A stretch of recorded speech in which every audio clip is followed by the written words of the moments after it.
Welcome back to another episode of Down to 216, hosted by your boy Will here, man. How y'all doing? How y'all feeling today as we get into another interesting video topic. Now look, so today we're going to be talking about Kevin Stefanski. This has been an interesting topic. Your boy G. Bush went out there and kind of said something that got the streets cooking.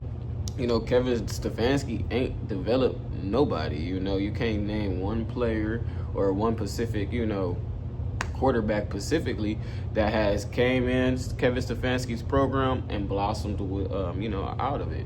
Everybody runs and goes back to Kirk Cousins. Everybody runs and goes back to who the hell was that? I'm trying to think of his name.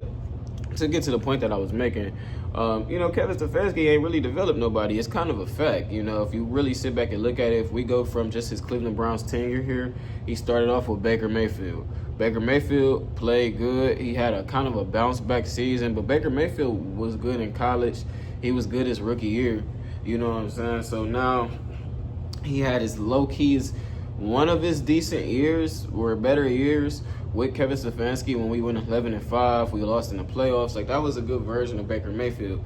But now that we see it, Baker Mayfield kind of have reached those same heights with Todd Bowles. Looking back at it in hindsight, it's not like that was Baker Mayfield's best days. That 11-5 year was a good season. You know, they had good, but we had weapons. You know, we had Nick Chubb, Jarvis Landry, I forgot who else, David Njoku. I remember Odell got hurt, I'm pretty sure, that year. But, like, we had weapons. And not to mention, we had one of the best offensive lines in football. So how much credit do we really want to give to Kevin Stefanski for making Baker Mayfield go 11-5? Because if you take out that 11-5 year, it was one of Baker's worst years under Kevin. Now let's take a look off of Baker Mayfield. This video is sponsored by Detrimental Figures, my brand here. As y'all see, some of the quality of my recent work. You get a signature tag on it as well. You know, we make and really emphasize quality over quantity. So, we try to take and make sure we use the best materials to come up with our shirts and the best designs. Make sure y'all following us on Instagram, Detrimental Figures. So y'all can also get the description down below and hit the link for a shirt. Everything I drop is limited edition. So unfortunately, this shirt is sold out. I don't have any more, but I have different things coming up similar to it. So keep in mind, and I'll keep you guys updated with some of my new stuff throughout these videos coming up. Let's go to Deshaun Watson. Or we don't even got to go that far. Let's go to Dorian Thomas-Robinson. DTR started off in the preseason and looked pretty well his first rookie year. A lot of people had a lot of hype behind him. He was playing good, doing well. I want to ask you guys a question about DTR. I've been very critical on him. I told you guys he wasn't an NFL quarterback. I still stand on that point. Has DTR improved since that happened? Has DTR improved since that preseason where he was lighting it up and playing well? He had a horrible season. The last every time I seen him play, he looks terrible. Terrible. He got a 0.1 TD percentage ratio. TD interception ratio, excuse me. I'm stuttering and shit. Let me get back professional. Hey, little do y'all know, I actually don't need these glasses, y'all. I just, what I'm saying, it's a different look. But anyways, man, Kevin, looking at DTR, he didn't really develop DTR. We could look at Deshaun Watson. Deshaun Watson had his worst years under Kevin Stefanski. It's a fact. I know we could blame it on Deshaun Watson. I know we could call him a pedophile and all that. But he factually had his worst years under Kevin Stefanski. He had a good season at 11-5. It does seem like whenever, they start off well with the QB, Kevin could dial some stuff up, but he had a good season, 11-5. But Deshaun kind of played, 6 games?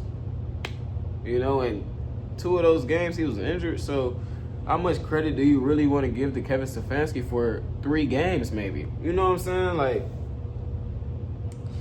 I don't know, y'all. And we talking about development. I know we could say he's a good coach and he can, get the most out of backup. He could get the most out of Jacoby Brissett. He could have Jacoby Brissett beating the Niners. He could have P.J. Walker beating the Niners. Like, he's capable of doing that. He's a savant when it comes to developing a low-level QB and having them get the best out of it. you know what I'm saying, working around their weaknesses. I think he's really good with working around the quarterback weaknesses, so they're not exploited by the defense. But that doesn't necessarily mean he's the best guy to have in this situation with developing a quarterback. And if we're looking at the Cleveland Browns and the state of the Cleveland Browns, let's take a look. This isn't a team that's going to get a established, developed QB no time soon. Probably not within the next 3 years. So if that's the scenario, you got to kind of ask some uncomfortable questions. Is Kevin capable of developing a quarterback? And if he's not, do you keep him here? Do you fire a 2-time head coach of the year simply because he can't develop the QB?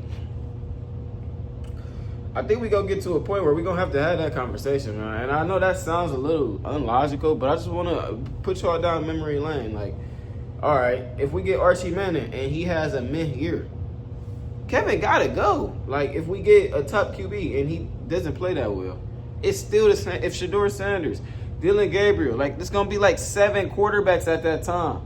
So, like, the leash with Kevin Stefanski isn't going to be there too long, y'all, if he's not able to develop one of these guys. I'm just going to be real with y'all. Like, I'm going to be 1,000 with y'all. You know, he probably got 2 seasons. But it's kind of hard to say when Kevin is supposed to be an offensive savant. So if you're an offensive savant, why can't you develop or upbring the QB? You know, that's going to be a problem. And I'm not saying he can't. Like, I fully don't think he can. I think, you know, Shedeur Sanders probably can get developed pretty well. But it's just going to be a simple fact of, like, hey, it's like an Achilles heel. Like, yeah, you're a good coach, but maybe you're a better coordinator, you know? And I think that jury is still left to be out on Kevin Stefanski. But y'all comment down below how y'all feel and what y'all think about it, man. A little bit of a hot take, but it's your boy Will. I'm out. Peace.